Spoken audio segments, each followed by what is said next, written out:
Hi, I'm Kerry and I'm from Dorset, vegetarian and vegan caterers based in Poole. And today I'm going to do some watercress recipes for you, and they're all going to be suitable for Christmas or Boxing Day or around that sort of festive time of year. So first of all, I'm going to do a charcoal profiterole with a watercress and cream cheese filling. So the first thing we're going to do is make our choux pastry. Now, adding the charcoal into it doesn't make too much difference to the pastry, so you can just make it in the normal way which you would for any type of profiteroles or choux buns, and you just add in a bit of charcoal. So here we've got 75 millilitres of water, which I'm just going to put into this pan. We've got 40 grams of butter. And then into there I'm just going to add a pinch of salt. So I've added my butter, my water and a pinch of salt to the saucepan, and now we're going to bring it to a boil and just make sure the butter's all melted.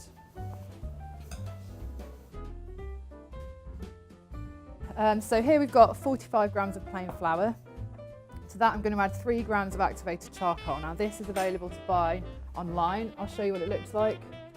This is activated charcoal powder. You can get it from Amazon. It's really good for adding an interesting new ingredient to a recipe you already do, and it's an interesting colour as well. So I'm going to add that in. Now you don't have to sieve this, as long as you give it a good whisk or run through it with a fork, that should get rid of most of the lumps. Just want to make sure all the charcoal is mixed in evenly with the flour, otherwise you might end up with streaks when you come to make your pastry.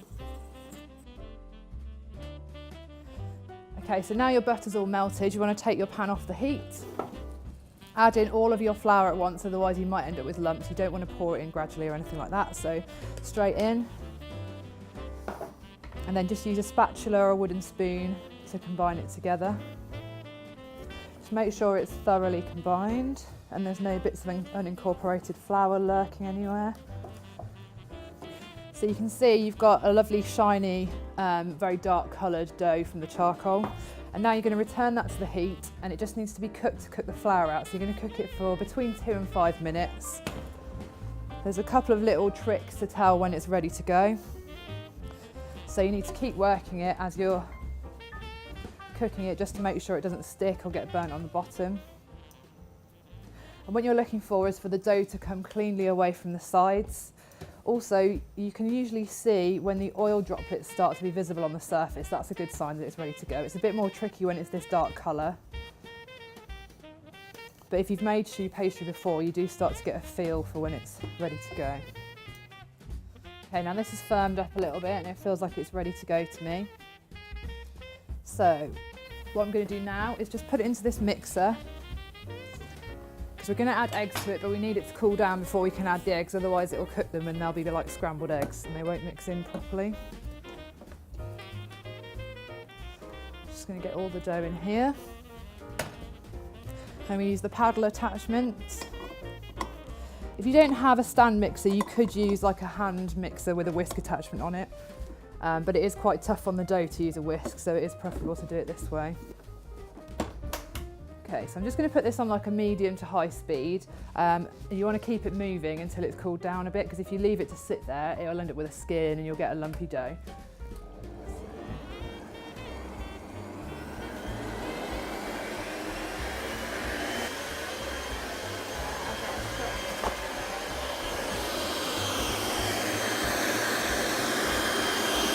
So if you made choux pastry before, you might see a difference when you're mixing this in particular because of the charcoal. So it doesn't look particularly smooth when it's in the mixer going around, but when you put the eggs in, it will come together and it will create a smooth batter, so don't worry.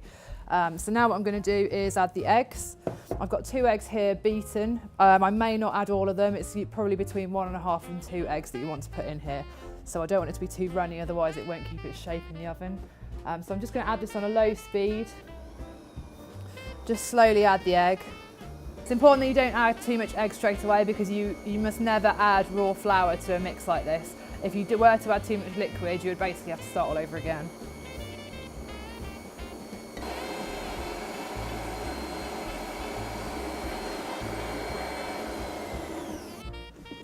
So once your eggs are all incorporated, you should have a nice, smooth, glossy pastry dough mix like that. This should be enough to make about 14 to 16 profiteroles. We're making them quite small because they're going to be canapés, so you want them to be bite size. So I'm just going to put these in the bag. If you don't have any piping bags, you could do this with a teaspoon. You just might not get quite as perfect a round shape. So we want to pipe in as smooth a way as we can, because that means the shape is going to be a little bit more uniform. They are going to be a little bit lumpy and bumpy because I wouldn't expect them to be perfect.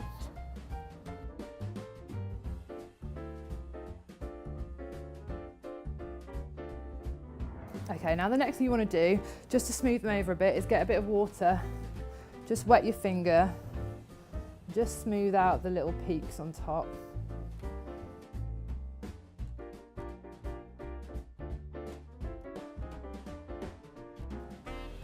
These are going to go into a preheated oven at 190 degrees.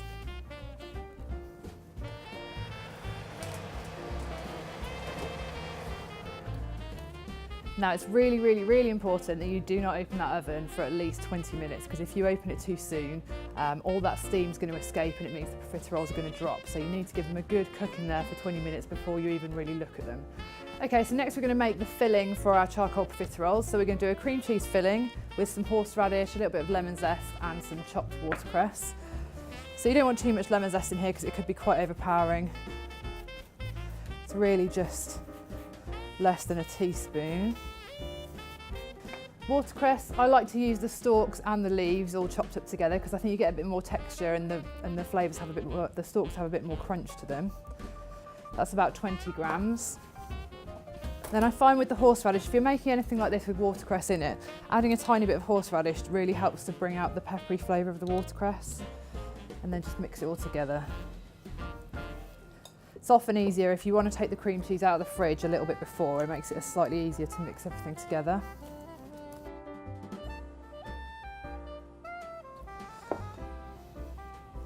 So I'm just going to taste it and check whether it needs a bit more lemon or maybe slightly more horseradish. So our profiteroles, they've been in for 20 minutes and then you need to take them out and let them cool down before you do anything else. Now they may need slightly longer than 20 minutes, but it's all going to be dependent on how big you've piped them.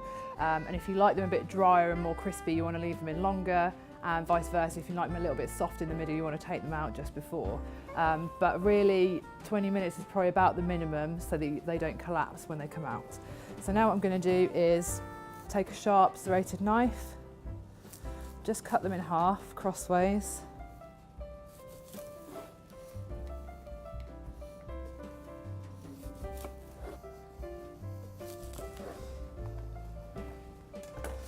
At this stage, you could keep these probably for one day maximum, but as soon as they're filled, you really do want to serve them straight away because the filling is going to make them soggy over time. So in here, I've got a piping bag filled with my cream cheese filling, but you don't have to do that. You could again use a spoon to fill them. You can be quite generous with the filling because it gives them a nice height as well as obviously tasting lovely and creamy. And the whiteness of the cheese contrasts quite nicely with the dark colour of the charcoal pastry.